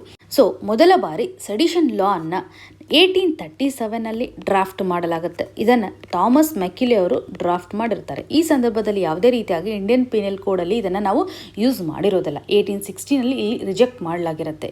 1837 ನಾವು ಪ್ರಥಮ ಬಾರಿಗೆ ಡ್ರಾಫ್ಟ್ ಆಗಿರೋದನ್ನು ಕಾಣಬಹುದು. ಆದರೆ ಸೆಕ್ಷನ್ 124A ಅನ್ನು ನಾವು ಯಾವಾಗ ಆ್ಯಡ್ ಮಾಡಲಾಗುತ್ತೆ ಇಂಡಿಯನ್ ಪೀನಲ್ ಕೋಡ್ ನಡಿನಲ್ಲಿ, IPCನಲ್ಲಿ ಯಾವಾಗ ಈ ಒಂದು ಸೆಡಿಷನ್ ಲಾ ಬರುತ್ತೆ ಅಂದರೆ 1870. 1870 ಕೆಲವೊಂದಿಷ್ಟು ಬದಲಾವಣೆಯನ್ನು ಮಾಡೋದ್ರ ಮುಖಾಂತರ ಜೇಮ್ಸ್ ಸ್ಟೆಫನ್ ಅವರು 1870 ಸೆಡಿಷನ್ ಲಾನ ಜಾರಿಗೆ ತರ್ತಾರೆ. ಪ್ರೆಸೆಂಟ್ ಕಂಡೀಷನಲ್ಲೂ ಸಹ ನಾವು ಸೆಕ್ಷನ್ 124A IPC ನಡಿನಲ್ಲಿ ಸೆಡಿಷನ್ ಲಾನ ಕಾಣ್ತಾ ಇದ್ದೀವಿ. ಬ್ರಿಟಿಷರು ನಮಗೆ ಇಂಟ್ರೊಡ್ಯೂಸ್ ಮಾಡಿರುವಂಥ ಲಾ ಇದು. ಈ ಲಾವನ್ನು ಯಾಕೆ ಜಾರಿಗೆ ತರಲಾಗುತ್ತೆ? ಸರ್ಕಾರದ ವಿರುದ್ಧ ಹೇಳಬಾರ್ದು ಅಂತ, ಸರ್ಕಾರದ ವಿರುದ್ಧ ಬರ್ತಕ್ಕಂತಹ ಒಂದು ಅವಹೇಳನ ಆಗಿರ್ಬೋದು ಅಥವಾ ಒಪಿನಿಯನ್ಗಳನ್ನು ತಡೆಗಟ್ಟಬೇಕು ಅನ್ನುವಂಥ ನಿಟ್ಟಿನಲ್ಲಿ, ಸರ್ಕಾರದ ವಿರುದ್ಧ ಬ್ಯಾಡ್ ಒಪಿನಿಯನ್ನ ಸ್ಪ್ರೆಡ್ ಮಾಡಬಾರ್ದು ಅನ್ನುವಂಥ ಒಂದು ನಿಟ್ಟಿನಲ್ಲಿ ಈ ಲಾನ ಜಾರಿಗೆ ತರ್ತಾರೆ. ಈ ಒಂದು ಲಾನಲ್ಲಿ ಕೆಲವೊಂದಿಷ್ಟು ಡೆಫಿನೇಷನ್ಸನ್ನು ಕಾಣ್ತಾ ಇದ್ದೀವಿ. ಆಫೆನ್ಸ್ ಅಂತ ನಾವು ಯಾವ ರೀತಿಯಾಗಿ ಕನ್ಸಿಡರ್ ಮಾಡ್ತಾ ಇದ್ದೀವಿ, ಪ್ರೆಸೆಂಟ್ ಕಂಡೀಷನಲ್ಲಿರ್ತಕ್ಕಂಥ ಒಂದು ಡೆಫಿನೇಷನ್ ಆಗಿರ್ಬೋದು. ಏನು ಹೇಳುತ್ತೆ ಡೆಫಿನೇಷನ್ ಅಂತಂದರೆ, ಒಬ್ಬ ವ್ಯಕ್ತಿ ಮಾತಾಡ್ತಕ್ಕಂಥ ವರ್ಡ್ಸ್ಗಳಾಗಿರ್ಬೋದು ಅಥವಾ ಯಾವುದೇ ಒಂದು ರಿಟನ್ ಮಟೀರಿಯಲ್ ಆಗಿರ್ಬೋದು ಅಥವಾ ಅವ್ರು ಮಾಡ್ತಕ್ಕಂಥ ಒಂದು ಸನ್ನೆ ಆಗಿರ್ಬೋದು, ಯಾವುದೇ ಒಂದು ವಿಸಿಬಲ್ ರಿಪ್ರೆಸೆಂಟೇಷನ್ ಮುಖಾಂತರ ಸರ್ಕಾರದ ವಿರುದ್ಧವಾಗಿ ಏನಾದರೂ ಒಂದು ಒಪಿನಿಯನನ್ನು ಕ್ರಿಯೇಟ್ ಮಾಡಿರ್ತಾರಲ್ಲ, ಆ ಒಂದು ಒಪಿನಿಯನ್ನ ಮುಖಾಂತರ ಇವತ್ತು ವಯಲೆನ್ಸ್ ಏನಾದರೂ ಕ್ರಿಯೇಟ್ ಆಗಿದ್ರೆ, ಸರ್ಕಾರದ ವಿರುದ್ಧ ಏನಾದರೂ ಡಿಸ್ಅಫೆಕ್ಷನ್ ಕ್ರಿಯೇಟ್ ಆಗಿದ್ರೆ, ಡಿಸ್ಲಾಯಲ್ಟಿ ಕ್ರಿಯೇಟ್ ಆಗಿದ್ರೆ, ಇದು ಎನಿಮಿಟಿಯನ್ನು ಕ್ರಿಯೇಟ್ ಮಾಡ್ತಕ್ಕಂಥ ಸಿಚುವೇಶನ್ಸ್ಗಳಿದ್ದರೆ, ವಯಲೆನ್ಸನ್ನು ಕ್ರಿಯೇಟ್ ಮಾಡುವಂಥ ಒಂದು ಸಿಚುವೇಶನ್ಸ್ ಇದ್ದರೆ ಅವರನ್ನು ಅಪರಾಧಿ ಅಂತ ಘೋಷಣೆ ಮಾಡಲಾಗುತ್ತೆ. ಇದು ಯಾವುದೇ ರೀತಿಯಾಗಿ ಬೇಲ್ ಅಫೆನ್ಸ್ ಅಂತ ನಾವು ಕನ್ಸಿಡರ್ ಮಾಡ್ತಾ ಇಲ್ಲ, ನಾನ್ ಬೇಲೇಬಲ್ ಅಫೆನ್ಸ್ ಅಂತ ಕನ್ಸಿಡರ್ ಮಾಡ್ತಾ ಇದ್ದೀವಿ. ಪನಿಷ್ಮೆಂಟ್ ಕೊಡ್ತಕ್ಕಂಥ ಸಂದರ್ಭದಲ್ಲಿ ವ್ಯಕ್ತಿಗೆ 3 ವರ್ಷ ಮಿನಿಮಮ್ ಹಿಡಿದು ಲೈಫ್ ಇಂಪ್ರಿಸನ್ಮೆಂಟ್ ತನೂ ಸಹ ಇವರಿಗೆ ಪನಿಷ್ ಮಾಡಲಾಗುತ್ತೆ ಮತ್ತು ಕೆಲವೊಂದಿಷ್ಟು ಫೈನ್ಸ್ಗಳನ್ನು ಸಹ ಇನ್ಕ್ಲೂಡ್ ಮಾಡಲಾಗುತ್ತೆ. ಆ ವ್ಯಕ್ತಿ ಇವತ್ತು ಯಾವುದೇ ರೀತಿಯಾಗಿ ಗೌರ್ಮೆಂಟ್ ಜಾಬನ್ನು ಸಹ ತೆಗೆದುಕೊಳ್ಳಲಿಕ್ಕೆ ಆಗೋದಿಲ್ಲ. ಅವರು ಸರ್ಕಾರಿ ನೌಕರಿ ತೆಗೆದುಕೊಳ್ಳೋದ್ರಿಂದ ಬಾಹಿರ ಆಗ್ತಾರೆ ಅನ್ನುವಂಥ ಒಂದು ಪ್ರೊವಿಷನನ್ನು ಈ ಲಾ ನಡಿನಲ್ಲಿ ಕಾಣ್ಬೋದು. ಬ್ರಿಟಿಷರಿಂದ ಬಳುವಳಿಯಾಗಿ ಬಂದಿರತಕ್ಕಂಥ ಈ ಒಂದು ಸೆಡಿಷನ್ ಲಾ ಫಂಡಮೆಂಟಲ್ ರೈಟ್ಸಲ್ಲಿ ನಾವು ಕೆಲವೊಂದಿಷ್ಟು ರೀಸನಬಲ್ ರೆಸ್ಟ್ರಿಕ್ಷನ್ಸನ್ನು ಹಾಕ್ತಾ ಇದ್ದೀವಿ. ಇದನ್ನು ಸಪೋರ್ಟ್ ಮಾಡಲಿಕ್ಕೆ ಸಹಕಾರಿಯಾಗುತ್ತೆ. ಆರ್ಟಿಕಲ್ 19 ತೆಗೆದುಕೊಂಡ್ರೆ ಇಲ್ಲಿ ನಾವು freedom of speech and expression ಬಗ್ಗೆ ಹೇಳ್ತಾ ಇದ್ದೀವಿ. ಇಲ್ಲಿ ಸರ್ಕಾರ ಕೆಲವೊಂದಿಷ್ಟು ರೀಸನಬಲ್ ರೆಸ್ಟ್ರಿಕ್ಷನ್ಸ್ಗಳನ್ನು ಹಾಕಬಹುದು. ಈ ನಿಟ್ಟಿನಲ್ಲಿ ಸೆಡಿಷನ್ ಲಾನೂ ಸಹ ರೀಸನಬಲ್ ರೆಸ್ಟ್ರಿಕ್ಷನ್ ಆಗಿ ಆ್ಯಕ್ಟ್ ಮಾಡ್ತಾ ಇದೆ ಅನ್ನುವಂಥದ್ದಾಗಿ ನಾವು ಕಾಣ್ಬೋದು. ಸರ್ಕಾರದ ವಿರುದ್ಧ ದಂಗೆ ಆಗಿರೋದಾಗಲಿ ಅಥವಾ ಜನರಲ್ಲಿ ಇವತ್ತು ಗಲಭೆಗಳು ಆಗದೆ ಇರುವಂತೆ ನೋಡಲಿಕ್ಕೆ ರೆಸ್ಟ್ರಿಕ್ಷನ್ಸನ್ನು ಹಾಕ್ತಾ ಇದೆ ಅನ್ನುವಂಥದ್ದಾಗಿ ಕನೆಕ್ಟ್ ಮಾಡ್ಬೋದು. ಇದರ ಒಂದು ಯುಟಿಲಿಟಿಯನ್ನು ಕನೆಕ್ಟ್ ಮಾಡ್ಬೋದು. ದೇಶದ ಯೂನಿಟಿ ಹಾಗೂ ಇಂಟಿಗ್ರಿಟಿಯನ್ನು ಮೇಂಟೈನ್ ಮಾಡಲಿಕ್ಕೆ, ಸೆಕ್ಯೂರಿಟಿ ಕನ್ಸರ್ನ್ ಆಗಿರ್ಬೋದು ಅಥವಾ ಆ್ಯಂಟಿ ನ್ಯಾಷನಲ್ ಆ್ಯಕ್ಷನ್ಸ್ಗಳಿದ್ದರೆ ಅವುಗಳನ್ನು ತಡೆಗಟ್ಟಲಿಕ್ಕೆ, ಟೆರರಿಸ್ಟ್ ಎಲಿಮೆಂಟ್ಸ್ಗಳಿದ್ದರೆ ಅವುಗಳನ್ನು ತಡೆಗಟ್ಟಲಿಕ್ಕೆ ಸಹಕಾರಿಯಾಗುತ್ತೆ. ಒಟ್ಟಾರೆಯಾಗಿ ದೇಶದಲ್ಲಿ ಒಂದು ಸ್ಟೆಬಿಲಿಟಿಯನ್ನು ತರಲಿಕ್ಕೆ, ಭದ್ರತೆಯನ್ನು ತರಲಿಕ್ಕೆ ಇದು ಸಹಕಾರಿಯಾಗಿದೆ. ಇನ್ನು ನೆಗೆಟಿವ್ ಆಸ್ಪೆಕ್ಟ್ ಅಥವಾ ಈ ಒಂದು ಸೆಡಿಷನ್ ಲಾಗೆ ಸಂಬಂಧಪಟ್ಟಂಥ ಇಶ್ಯೂಸನ್ನು ನಾವು ಕನ್ಸಿಡರ್ ಮಾಡೋದಾದರೆ, ಸುಪ್ರೀಂ ಕೋರ್ಟ್ನ ಒಂದು ಜಡ್ಜ್ಮೆಂಟ್ ನಮಗೆ ಇಂಪಾರ್ಟೆಂಟ್ ಆಗುತ್ತೆ. Kedarnath Singh versus state of Bihar 1962 case ನಡಿನಲ್ಲಿ ಯಾವ ರೀತಿಯಾದಂಥ ಜಡ್ಜ್ಮೆಂಟನ್ನು ತೆಗೆದುಕೊಂಡಿದ್ದಾರೆ. ಇಲ್ಲಿ ನಾವು ಯಾವ ರೀತಿಯಾಗಿ ಡೆಫಿನೇಷನ್ಸ್ಗಳನ್ನು ಚೇಂಜ್ ಮಾಡ್ತಾ ಇದ್ದೀವಿ, ಯಾವ ರೀತಿಯಾಗಿ ವಯಲೆನ್ಸ್ ಇನ್ಸೈಟ್ಮೆಂಟ್ ಅಥವಾ ಇವತ್ತು ಗಲಭೆ ಕ್ರಿಯೇಟ್ ಆಗ್ತಕ್ಕಂಥ ಸಿಚುವೇಶನ್ಸ್ಗಳನ್ನು ಯಾವ ರೀತಿಯಾಗಿ ಕನ್ಸಿಡರ್ ಮಾಡಬೇಕು ಅನ್ನುವಂಥದ್ದಾಗಿಯೂ ಸಹ ಕೆಲವೊಂದಿಷ್ಟು ಪಾಯಿಂಟ್ಸನ್ನು ಎಂಫಸಿಸ್ ಮಾಡ್ತಾ ಇದ್ದಾರೆ ಜಡ್ಜ್ಮೆಂಟ್ ನಡಿನಲ್ಲಿ. ಹಾಗೂ ಡೆಮೊಕ್ರೆಟಿಕ್ ವ್ಯಾಲ್ಯೂಸ್ಗೆ ಇದು ಯಾವ ರೀತಿಯಾಗಿ ವಿರುದ್ಧವಾಗ್ತಾ ಇದೆ ಹಾಗೂ ಒಬ್ಬ ವ್ಯಕ್ತಿಯ ಮೂಲಭೂತ ಹಕ್ಕುಗಳನ್ನು ಅನಾವಶ್ಯಕವಾಗಿ ಇದು ರೆಸ್ಟ್ರಿಕ್ಷನನ್ನು ಮಾಡ್ತಾ ಇದೆ ಅನ್ನುವಂಥದ್ದಾಗಿ ಕಾಣಬಹುದು. ಈ ಒಂದು ಆರ್ಟಿಕಲ್ ನಡಿನಲ್ಲಿ ಆಥರ್ ಅವರು 279th ಲಾ ಕಮಿಷನ್ ರಿಪೋರ್ಟನ್ನು ತೆಗೆದುಕೊಂಡಿದ್ದಾರೆ. ಈ ಒಂದು ಕಮಿಷನ್ ರಿಪೋರ್ಟ್ ಹೇಳೋ ಪ್ರಕಾರ ನಾವು ಸೆಡಿಷನನ್ನು ಕನ್ಸಿಡರ್ ಮಾಡ್ತಕ್ಕಂಥ ಸಂದರ್ಭದಲ್ಲಿ 3 ರೀತಿಯಾದಂಥ ಒಂದು ಕ್ರೈಟೇರಿಯಾ ರೆಕಮೆಂಡೇಷನ್ಸನ್ನು ಮಾಡಿರೋದಾಗಿ ಹೇಳ್ತಾ ಇದ್ದಾರೆ. ಇವತ್ತು ಮೊದಲನೇ ಕ್ರೈಟೇರಿಯಾ ಅಂತಂದರೆ ಸೆಕ್ಷನ್ 124 ನಡಿನಲ್ಲಿ IPC ಹೇಳೋ ಪ್ರಕಾರ ಇವತ್ತು ನಾವು ಸೆಡಿಷನ್ ಲಾನ ಕನ್ಸಿಡರ್ ಮಾಡ್ತಕ್ಕಂಥ ಸಂದರ್ಭದಲ್ಲಿ Kedarnath Singh versus state of Bihar case ನಡಿನಲ್ಲಿರ್ತಕ್ಕಂಥ ಪ್ರೊವಿಷನ್ಸ್ಗಳನ್ನು ಯೂಸ್ ಮಾಡಬೇಕು. ಸೆಡಿಷನ್ ಮೀನಿಂಗ್ ಯಾವ ರೀತಿಯಾಗಿದೆ ಅಂತ ಕೇಸ್ ಏನು ಹೇಳ್ತಾ ಇದೆ, ಒಂದು ವೇಳೆ ವೈಲೆಂಟ್ ಆ್ಯಕ್ಟಿವಿಟೀಸ್ಗಳನ್ನು ಕ್ರಿಯೇಟ್ ಮಾಡುವಂಥ ಸಿಚುವೇಶನ್ಸ್ಗಳಿರುತ್ತೆ, ಅವರ ಒಂದು ವರ್ಡ್ಗಳಾಗಿರ್ಬೋದು, ಅವರ ಒಂದು ರಿಟರ್ನ್ ಸ್ಟೇಟ್ಮೆಂಟ್ಸ್ಗಳಾಗಿರ್ಬೋದು, ಯಾವ ರೀತಿಯಾಗಿ ಸಿಚುವೇಶನ್ಸನ್ನು ಕ್ರಿಯೇಟ್ ಮಾಡ್ತಾ ಇದೆ, ಡಿಸ್ಟರ್ಬೆನ್ಸನ್ನು ಕ್ರಿಯೇಟ್ ಮಾಡ್ತಾ ಇದೆ, ಕಾನೂನಿನಲ್ಲಿ ಯಾವ ರೀತಿಯಂಥ ಬದಲಾವಣೆಯನ್ನು ತರಲಿಕ್ಕೆ ಮುಂದಾಗ್ತಾ ಇದೆ, ಒಂದು ವೈಲೆಂಟ್ ಆ್ಯಕ್ಟಿವಿಟಿಯನ್ನು ಕ್ರಿಯೇಟ್ ಮಾಡ್ತಕ್ಕಂಥ ಸಂದರ್ಭದಲ್ಲಿ ಮಾತ್ರ ಆ ವ್ಯಕ್ತಿಯ ಒಂದು ಆ್ಯಕ್ಟನ್ನು ನಾವು ಸೆಡಿಷನ್ ಚಾರ್ಜಸ್ನಲ್ಲಿ ಕನ್ಸಿಡರ್ ಮಾಡಬಹುದು ಅಂತ ಕೇಸ್ ಹೇಳ್ತಾ ಇದೆ. ಇದನ್ನು ಕನ್ಸಿಡರ್ ಮಾಡಬೇಕು ಅನ್ನುವಂಥದ್ದಾಗಿ ಲಾ ಕಮಿಷನ್ ರಿಪೋರ್ಟ್ ಎಂಫಸಿಸ್ ಮಾಡ್ತಾ ಇದೆ. ಜೊತೆಗೆ ಸೆಕೆಂಡ್ ಕನ್ಸಿಡರೇಷನ್ ಅಂತಂದರೆ ಸೆಡಿಷನ್ ಚಾರ್ಜಸ್ ಏನಿದೆಯಲ್ಲ ಇದು 3 ವರ್ಷದಿಂದ 7 ವರ್ಷಕ್ಕೆ ಇನ್ಕ್ರೀಸ್ ಮಾಡಬೇಕು ಅನ್ನುವಂಥದ್ದಾಗಿಯೂ ಸಹ ಈ ರಿಪೋರ್ಟ್ ನಡಿನಲ್ಲಿ ಕಾಣ್ಬೋದು. ಇನ್ನು ಥರ್ಡ್ ಕನ್ಸಿಡರೇಷನ್ ಅಂತಂದರೆ FIR ಆಗುವಂಥ ಸಂದರ್ಭದಲ್ಲಿ ಅಥವಾ ಫಸ್ಟ್ ಇನ್ಫಾರ್ಮೇಷನ್ ರಿಪೋರ್ಟ್ ಅಂತ ನಾವು ಏನು ಕರಿತಾ ಇದ್ದೀವಿ, ಈ ಸಂದರ್ಭದಲ್ಲಿ ಪೊಲೀಸ್ ಆಫೀಸರ್ಸ್ಗಳನ್ನು ಯಾವ ರೀತಿಯಾಗಿ ಕನ್ಸಿಡರ್ ಮಾಡಬೇಕು ಅಂತ ಹೈ ರ್ಯಾಂಕ್ ಹೊಂದಿರತಕ್ಕಂಥ ಇನ್ಸ್ಪೆಕ್ಟರ್ಗಳು ಮಾತ್ರ ಇವತ್ತು ಸೆಡಿಷನ್ ಚಾರ್ಜಸ್ಗೆ ಸಂಬಂಧಪಟ್ಟಂತೆ FIR ಅನ್ನು ಫೈಲ್ ಮಾಡಬಹುದು ಅನ್ನುವಂಥ ಒಂದು ಕನ್ಸಿಡರೇಷನ್ಸ್. ಈ ಹೈಯರ್ ಅಥಾರಿಟೀಸ್ಗಳು ಇವತ್ತು ಸೆಡಿಷನ್ಗೆ ಸಂಬಂಧಪಟ್ಟಂತೆ FIRಗೆ ರೆಸ್ಪಾನ್ಸಿಬಲ್ ಇರ್ತಾರೆ ಅನ್ನುವಂಥದ್ದಾಗಿ, ಅಂದರೆ ಪ್ರಿಲಿಮಿನರಿ ಎನ್ಕ್ವೈರಿ ಮಾಡಲಿಕ್ಕೆ ಹೈಯರ್ ಅಥಾರಿಟೀಸ್ಗಳ ಒಂದು ಪಾರ್ಟಿಸಿಪೇಷನ್ ಬಗ್ಗೆನೂ ಸಹ ಇಲ್ಲಿ ಎಂಫಸಿಸ್ ಮಾಡ್ತಾ ಇದೆ. ಪ್ರಸ್ತುತವಾಗಿ ಸೆಡಿಷನ್ ಲಾ ಅನ್ನು ಅನ್ನೆಸೆಸರಿಲಿ ಹಾಕ್ತಾ ಇದ್ದಾರೆ ಅಂತ ಸುಪ್ರೀಂ ಕೋರ್ಟಲ್ಲಿ ನಾವು ಪಿಟಿಷನ್ಸ್ಗಳನ್ನು ಕಾಣ್ತಾ ಇದ್ದೀವಿ. ಇಲ್ಲಿ ಆಲ್ರೆಡಿ ನಾವು ಕೇಸನ್ನು ನೋಡ್ತಾ ಇದ್ದೀವಿ. Kedarnath Singh versus state of Bihar case ನಡಿನಲ್ಲಿ ಪ್ರಾಪರ್ ಆಗಿರುವಂಥ ಒಂದು ಸ್ಟೇಟ್ಮೆಂಟನ್ನು ಕೊಡ್ತಾ ಇದ್ದಾರೆ.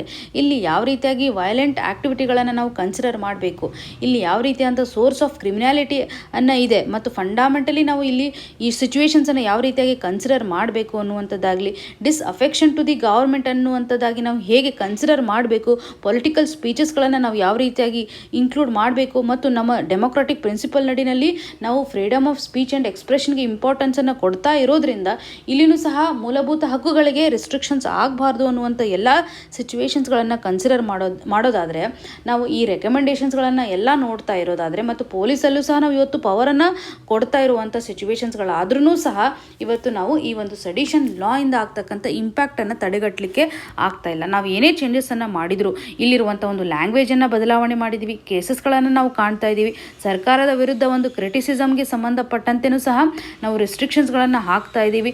ಹಾಗೂ ರೀಸೆಂಟಾಗಿ ಸರ್ಕಾರ ಮೀಡಿಯಾವನ್ನು ರೆಸ್ಟ್ರಿಕ್ಷನ್ ಮಾಡಲಿಕ್ಕೆ ಯಾವ ರೀತಿಯಾಗಿ ಸ್ಟೆಪ್ಪನ್ನು ತೆಗೆದುಕೊಂಡಿದೆ ಅನ್ನುವಂಥ ಸಿಚುವೇಶನ್ಸ್ಗಳನ್ನು ನಾವು ಇಲ್ಲಿ ಕನೆಕ್ಟ್ ಮಾಡ್ಬೋದು.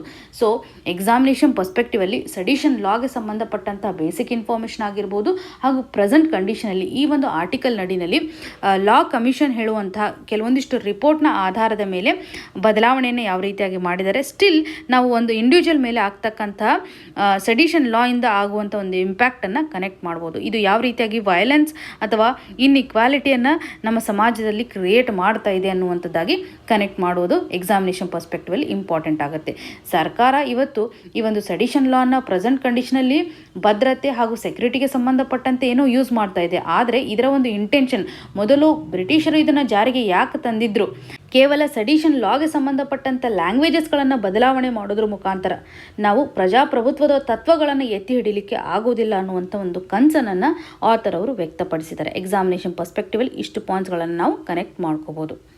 ಇನ್ನು ಕ್ವಶನ್ ಕಾರ್ನರ್ ಸೆಕ್ಷನ್ ಅಡಿನಲ್ಲಿ ಸೋಪ್ ಬಬಲ್ಸಲ್ಲಿ ನಾವು ಕಲರೇಷನ್ ಫಾರ್ಮ್ ಆಗೋದನ್ನು ನೋಡ್ತಾ ಇದ್ದೀವಿ. ಇದು ಕಾರಣ ಯಾವ ರೀತಿಯಾಗಿದೆ, ಡೈರೆಕ್ಟಾಗಿ ಪ್ರಿಲಿಮ್ಸಲ್ಲಿ ಇದು ಕಾರಣ ಯಾವ ರೀತಿಯಾಗಿದೆ, ಯಾವ ಒಂದು ಫಿನಾಮಿನಾ, ಯಾವ ಒಂದು ವಿದ್ಯಮಾನ ಇದು ಕಾರಣ ಆಗಿದೆ ಅಂತ ಕೇಳಿದ್ದಾರೆ.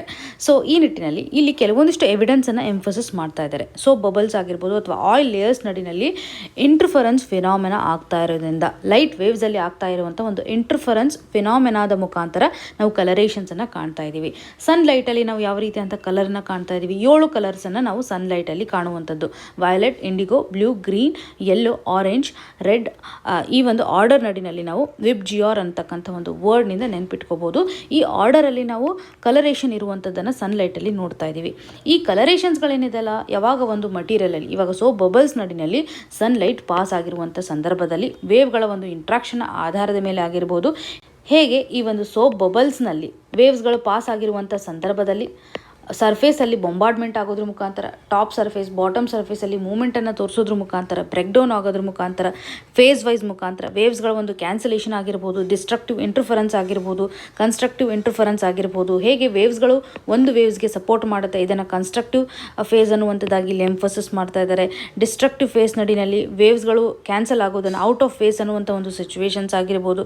ಸೊ ಲೈಟ್ ವೇವ್ಸ್ಗಳ ಒಂದು ಇಂಟ್ರಾಕ್ಷನ್ ಆಧಾರದ ಮೇಲೆ ನಾವು ಕಲರೇಷನ್ಸನ್ನು ಕಾಣ್ತಾ ಇದ್ದೀವಿ. ಈ ಒಂದು ವಿದ್ಯಮಾನಕ್ಕೆ ಇಂಟರ್ಫರೆನ್ಸ್ ಅಂತ ಕರೀತಾರೆ ಅನ್ನುವಂಥ ಕ್ಲಾರಿಟಿ ನಮಗೆ ಇಂಪಾರ್ಟೆಂಟ್. ಸೋಪ್ ಬಬಲ್ಸ್ ಹಾಗೂ ಆಯಿಲ್ ಲೇಯರ್ಸಲ್ಲಿ ಕಲರೇಷನ್ಸ್ ಯಾಕಾಗುತ್ತೆ ಅಂತ ಡೈರೆಕ್ಟಾಗಿ ಕೇಳಿರ್ತಾರೆ. ಇನ್ ಜನರಲ್ ಆಗಿ ಅಪ್ಲಿಕೇಶನ್ ಬೇಸ್ಡ್ ಮೇಲೆ ಅಥವಾ ಈ ಒಂದು ವಿದ್ಯಮಾನದ ಬೇಸ್ ಮೇಲೆ ನಾವು ಸೈನ್ಸ್ ಆ್ಯಂಡ್ ಟೆಕ್ನಾಲಜಿನಲ್ಲಿ ಕ್ವಶನ್ಸನ್ನು ಎಕ್ಸ್ಪೆಕ್ಟ್ ಮಾಡ್ತಾ ಇದ್ದೀವಿ. ಈ ಒಂದು ಟಾಪಿಕನ್ನು ಇನ್ ಜನರಲಿ ನಾವು GS ಪೇಪರ್ 3ನಲ್ಲಿ ಕನೆಕ್ಟ್ ಮಾಡ್ಕೋಬಹುದು. ಸೈನ್ಸ್ ಆ್ಯಂಡ್ ಟೆಕ್ನಾಲಜಿಗೆ ಸಂಬಂಧಪಟ್ಟಂತೆ ಬೇಸಿಕ್ ಸೈನ್ಸಲ್ಲಿ, ಫಿಸಿಕ್ಸಲ್ಲಿ ಕನೆಕ್ಟ್ ಮಾಡುವಂಥದ್ದು. ಇವತ್ತಿನ question of the day section ಅಡಿನಲ್ಲಿ ಪ್ಲೇಸಸ್ ಇನ್ ನ್ಯೂಸ್ಗೆ ಸಂಬಂಧಪಟ್ಟಂತೆ ಕ್ವಶನ್ಸ್ಗಳನ್ನು ಯಾವ ರೀತಿಯಾಗಿ ಕೇಳ್ತಾರೆ ಅನ್ನುವಂಥ ನಿಟ್ಟಿನಲ್ಲಿ 2023ರಲ್ಲಿರುವಂಥ ಕ್ವಶನನ್ನು ನಾವು ಗಮನ ಹರಿಸ್ಬೋದು. ಚಾಡ್, ಗಿನಿಯಾ, ಮಾಲಿ, ಸುಡಾನ್ ಅಂಥ ರೀಜನ್ಸ್ಗಳು ಇವತ್ತು ಇಂಟರ್ನ್ಯಾಷನಲ್ ಅಟೆನ್ಷನ್ಸನ್ನು ಪಡೆದಿದ್ದಾವೆ. ಇದಕ್ಕೆ ಕಾರಣಗಳು ಯಾವ ರೀತಿಯಾಗಿರುತ್ತೆ? ರೀಸೆಂಟಾಗಿ ನಾವು ರಿಚ್ ಡೆಪಾಸಿಟ್ಸ್ಗಳನ್ನು ನಾವು ಕಾಣ್ತಾ ಇದ್ದೀವಿ, ಅರ್ತ್ ಎಲಿಮೆಂಟ್ಸ್ಗಳನ್ನು ಇಲ್ಲಿ ಕಾಣ್ತಾ ಇದ್ದೀವಿ ಅನ್ನುವಂಥದ್ದಾಗಲಿ, ಚೈನೀಸ್ ಮಿಲಿಟೆನ್ಸಿ ಬೇಸಿಸ್ಗಳನ್ನು ಇಲ್ಲಿ ಎಸ್ಟಾಬ್ಲಿಷ್ ಮಾಡಿದ್ದಾರೆ ಅನ್ನುವಂಥದ್ದಾಗಲಿ, ಸೌತ್ವರ್ಡ್ ಎಕ್ಸ್ಪ್ಯಾನ್ಷನ್ ಆಫ್ ಸಹಾರಾ ಡೆಸರ್ಟ್ಗೆ ಸಂಬಂಧಪಟ್ಟಂತೆ, ಸಕ್ಸಸ್ಫುಲ್ ಕಾಪ್ಸ್ಗೆ ಸಂಬಂಧಪಟ್ಟಂತೆ, ಸೊ ಯಾವ ಕಾರಣಕ್ಕಾಗಿ ನ್ಯೂಸಲ್ಲಿ ಇದೆ ಅನ್ನುವಂಥದ್ದಾಗಿ ಕೇಳ್ತಾ ಇದ್ದಾರೆ. ಇದಕ್ಕೆ ಸರಿಯಾದ ಉತ್ತರವನ್ನು ಕಮೆಂಟ್ ಸೆಕ್ಷನಲ್ಲಿ ಮೆನ್ಷನ್ ಮಾಡಿ.